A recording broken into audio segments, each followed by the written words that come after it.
Hey everybody, Syndex here, making a non-bug video about Guild Wars 2. I think I should give some context about the game itself, how I feel about it, why I still play it, because there are certain people, there's a lot of people that I know of have quit the game over the years because it hasn't been that fun. I've been with this franchise since 2006. I played, really got into Guild Wars 1 just before Factions came out, and I've been with it since. It's been an interesting thing because the entire game, it's been an interesting, I would say, roller coaster. Like, there's been high points of the franchise, there's been really low points of the franchise. Even with the sequel out now, been out for, what was it, 5 years now, I guess, because the anniversary is coming up pretty soon. I honestly think that the game is finally going in a right direction. A while back ago, on my Twitch channel, I made a video doing a bunch of jumping puzzles, and I ranted and raved about Guild Wars 2 and the expansion. Because during that time period, I was not impressed with a lot of the stuff. Matter of fact, I was even fairly cynical about Guild Wars 2 before it came out, because during that time period, because I'm more into the lore and the story stuff, believe it or not, even though some of it's very cheesy and corny for certain things. But I find it interesting. There's certain aspects that I find kind of unique and different, believe it or not. And then there's other times when I get really irritated because being inconsistent at times, as well as it gets kind of boring every now and then. However, there's certain, like I said, the races, the way they did the gods, things like that. But a lot of times it feels like they took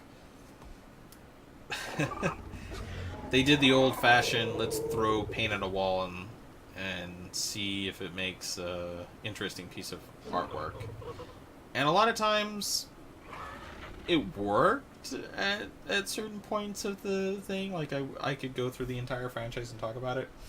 But like I said, Heart of Thorns, when I made that video, I was very cynical about it. And now, after Season 3's come out of the Living World for Guild Wars 2, because we just had Season 3, I'm not that angry about it.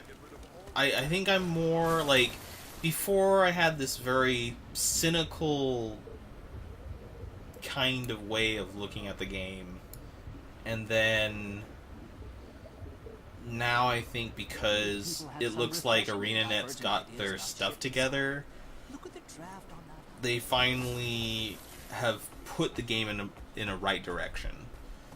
My biggest issues with the game had with the fact that things were all over the place. It felt like the game was still in like its testing phases all the way to Heart of Thorns. It was like they didn't know what direction to take the game. And that all kind of changed when Heart of Thorns finally came out. They got all their systems done, major systems done for Heart of Thorns. And so we're now that's interesting. We're now with a game that feels better. It really does. It feels a lot better than what it previously did. Because, for instance, let me give you a clear example of this. In Path of Fire, you can tell they're like, let's take out the bloat from Heart of Thorns. First thing that needs to go is, hey, we put together the first time we did the mastery system, but what made the mastery system the best? Gliding. Everybody will talk about the fact that gliding was the best part about that system. Some people will talk about, like, maybe the jumping mushrooms will come up, but everything else felt like bloat. So we're like, okay, so how do we take that and make that like the majority of the system? Came up with mounts. Now for this expansion, and the mastery system will focus basically on mounts for the remainder, whatever they do. Maybe they'll go back to traditional stuff, even though I think certain Season 3 masteries were interesting. Like, for instance, Draconis Mon's grappling hook ability, or certain other abilities. The problem, I think, with, like, Season 3 was a lot of those abilities didn't transfer from map to map to map. There were some that did, but they were very kind of generic. Kind of like the jumping mushrooms still going through. So, they did that. The other thing with Heart of Thorns they threw out was they felt like they overdid it with the bar when it came to difficulty. So you can totally tell that the difficulty for, especially this demo map that I'm in, hero points in Heart of Thorns were champions for most of the hero points. They've dumbed it down to vets this time, so that way you don't need to rely on other people. That's funny. Hey, look, there's the reference to the Lion King going right by me. It's funny. Anyways, yeah, somebody pointed that out earlier. I don't know. Anyways, I just found that interesting. So, they did that. They've lowered the difficulty. I'm trying to think what else they did. Like, even the Balthazar stuff doesn't feel as a pain in the butt as going against the Mordrum were in Heart of Thorns, because Mordrum were terrible to deal like with certain of them. For instance, the snipers were, you were going up against an elite, a vet, or God forbid a champion Mordrum sniper. It was horrible. You had the raptors, you had the smoke scales, you had, these enemies were just brutal to you. The mushrooms too. And some people really didn't like that. They didn't feel like, group content necessarily for those type of things needed to be as difficult as that. So I feel like with this expansion they lowered it down. Don't get me wrong, they have a bounty system in this game now that appears to be, they took that idea and shoved it into a kind of a champion system for bounties that they've put in the game, where you'll find bounties and then you can group up to do it. And I bet you anything that has to more do with the collections that you have to do for like armor or weapons for this game, because collections are still apparently good. That's actually most of the time that I spent with Heart of Thorns was doing collections. That to me made, and a lot of my friends didn't do that because they felt it was too grindy. And to be quite honest with you, I couldn't disagree with them, but it was the moment where I was doing raids, which brings up an interesting topic. Now we have 5 maps. They've lowered down the price point for the expansion down to $30. Matter of fact, that was leaked a long time ago that might have been the price, and I was like, that seems reasonable. Heart of Thorns felt like it didn't need to be that expensive at all. Though, if you pay the $30, you don't get Heart of Thorns. You have to get Heart of Thorns separately, because it doesn't. What they've done is, the original we're gonna do, from what I thought they were gonna do, was just do every expansion constantly, one after the other, and it would all still be like $50. But I think they realized their vet players they needed to hold on to. For Heart of Thorns, yeah, it was geared towards vet players, but I felt like even after that, they were gearing it for new players. Like, they wanted more new players, they wanted more of a turnover rate for the game, because they were losing people. But now, like I said, it feels like they're going in a right direction. And beyond mounts, beyond the stuff they did, I think they finally realized was, we can't stick the bloat there anymore. I don't know how Elite Specializations, how much the points are going to cost. I have a feeling it's going to be just as easy as it was to get them in Heart of Thorns, because remember when Heart of Thorns came out, they locked a lot of that stuff through a progression system, and they actually, it took a bunch of hero points in order to lock everything for your elite specialization. I think this time they might have lowered it again so it doesn't take that much to do. But we'll see. We'll see what happens.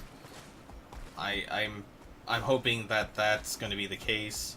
The mounts will still be kind of, once you get everything, you can come back and reestablish everything. Now, the map, I will honestly say, here's the funny part. Because mounts were added, I'm going to say this now, even with the demo version, because, to be quite honest with you, let me show you something. So, Crystal Oasis, this map, even though I believe it's altogether Omnium Oasis, is about a big.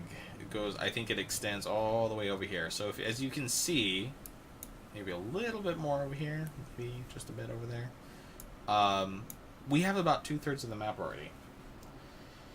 Having mounts in here, unfortunately, downsizes the map. Now, my other issue is, like, the city is huge when it comes to this, so there's a lot of know-nothing that happens within the city. There's events that happen with the city and some of the challenge points, things like that. By the way, adventures don't look like they're as tacked on as they were before. They look like they've actually, there's work done into them and time and effort in making sure that their quality's up to par. I played some of them, and to be quite honest with you, they're better. Some people will think it's probably a little bit more annoying. I don't. I thought Adventure was going to be axed after Heart of Thorns. I thought that was the first thing that was going to happen. As a matter of fact, this funny thing, in this when they talked about this expansion, they did not talk about adventures at all. They showed off the race aspect for the mounts, but adventures are, looks like they've taken a back seat, but they're still there. No, so oh look, there's one right there. Anyways, I don't know. I don't know what else to say about this expansion. I'm a little bit more optimistic than I was for Heart of Thorns. About the story, about the content, I'm hoping that things are much better than they were. Even though I did put a lot of hours in Heart of Thorns, it was mainly due to the collections, and I was getting prepped for raids, because raids were actually pretty enjoyable for Guild Wars 2 when they finally added them. We still only have, like, one major wing, but two raids, 3 wings for the first raid, and 1 wing for the last raid we had, the second raid.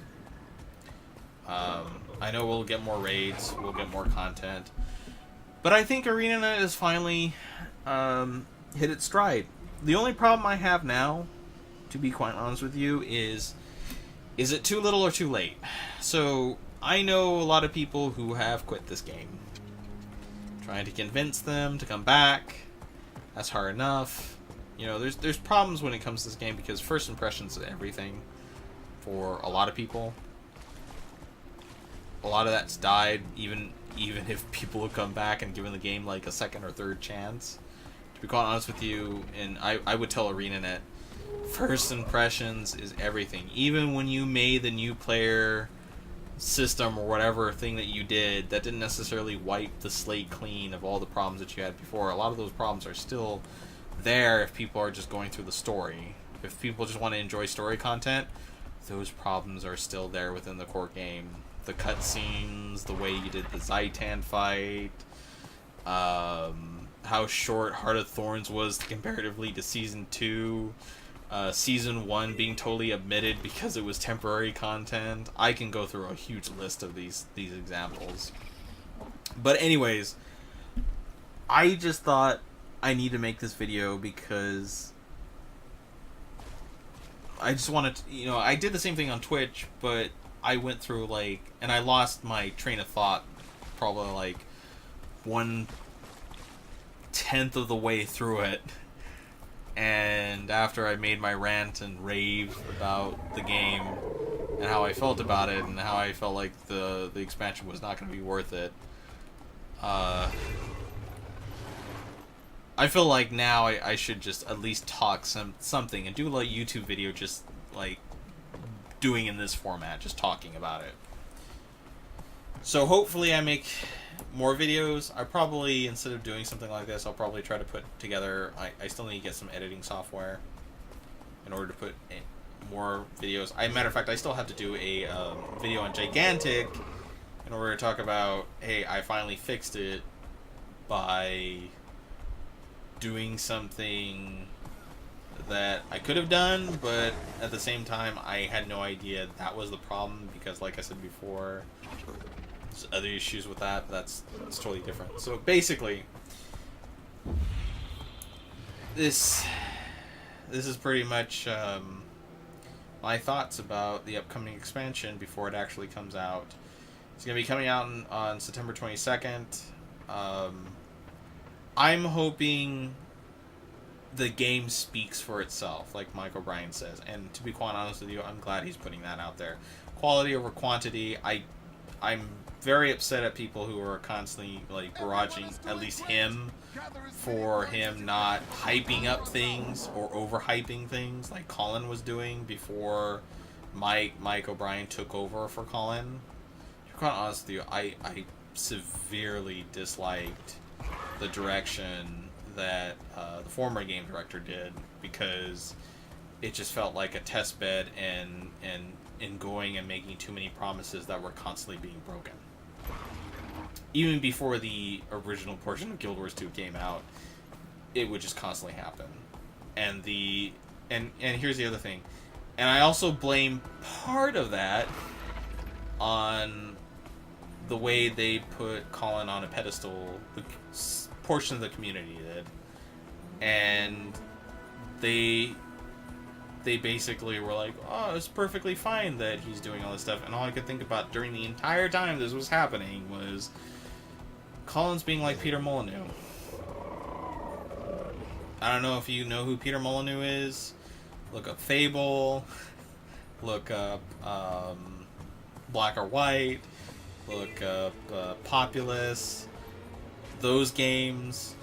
Basically, Molyneux was one of these type of people who used to do really fantastic games, but eventually the nostalgia and his ego, I think, overinflated, and he got to a point where he just was like, this is going to be the best thing ever. I'm going to make the best RPG ever.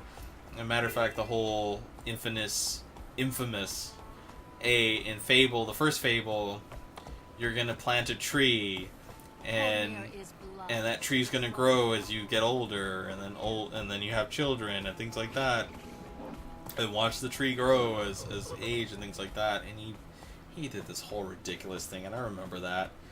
Colin wasn't okay. So Colin probably wasn't as bad as Peter, but he was close enough, like really close enough. And I really disliked how a lot of people put him on that pedestal, because I felt like, hey, you guys need to be calling out all this bullshit. To be quite honest with you, it was just really bad. The marketing portion for this game was pretty bad when they put out the videos they put out. Like, I don't know if you guys saw the launch trailer for this game. No. The taxi cab commercial for this game to advertise, bad. Q&A for this game has been bad enough, I should say. Some of the lore team felt like, because we have so many, let's put it away, so many chefs in one kitchen, head chefs, some of the story got so fractured with certain aspects of the storytelling, I felt like they completely lost their way for certain things. Other things were pretty spot on, but there was a good amount of stuff that was like, why did you do that? But yeah, for Path of Fire, I would say, after saying all that, Path of Fire, and especially after me enjoying Season 3, even though there's still people out there who would say Season 3 was not fantastic, there was problems. Yeah, and I would agree, there are problems with Season 3. But this is a better direction for the game right now. And I think finally we're getting the game we've kind of wanted since the beginning. And so many new systems. And don't get me wrong, I'm not gonna besiege ANET like that everything they ever did was a problem. I like the combat system. I like the other things, but there were certain aspects of the game that took a long time to implement that should have been there since the very beginning. Some of the overlays that eventually happened for like their gem store or even the UI that we had for LFG, we didn't have a looking for group for a very long time period. That's in the game. We didn't have some of the other systems that would make the game more enjoyable and interesting that took forever to get in the game. And most of the time I go back and I think about the LFG system. I think about, you know, certain aspects from World versus World, like some of the reward tracks that were finally added to that particular game mode, though I still believe that the reward tracks are not as fast and not as giving as PvP is when it comes to its reward mode. I mean, and then finally we got our skill splits between the 3 different game modes. Again, these are things that needed to happen a long time ago, probably within at least the first year. And it took a while. And I understand things can't be done that fast.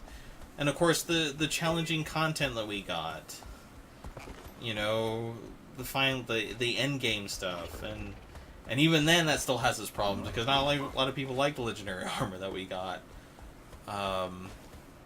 But hey, you know, we're getting it. It's finally coming together. Also, by the way, with the new elite specialization for Ranger, people are at least from my friend's perspective, finally getting what they want. A way to actually finally have a way to get rid of their pet, just have it permanently stowed. Though I'm not totally sure about that because I haven't seen the elite specialization for Ranger just yet. Haven't tested it. That's going to come out, I believe, next weekend. So we'll see what happens. Anyways, so that's the I think I'm going to end it there.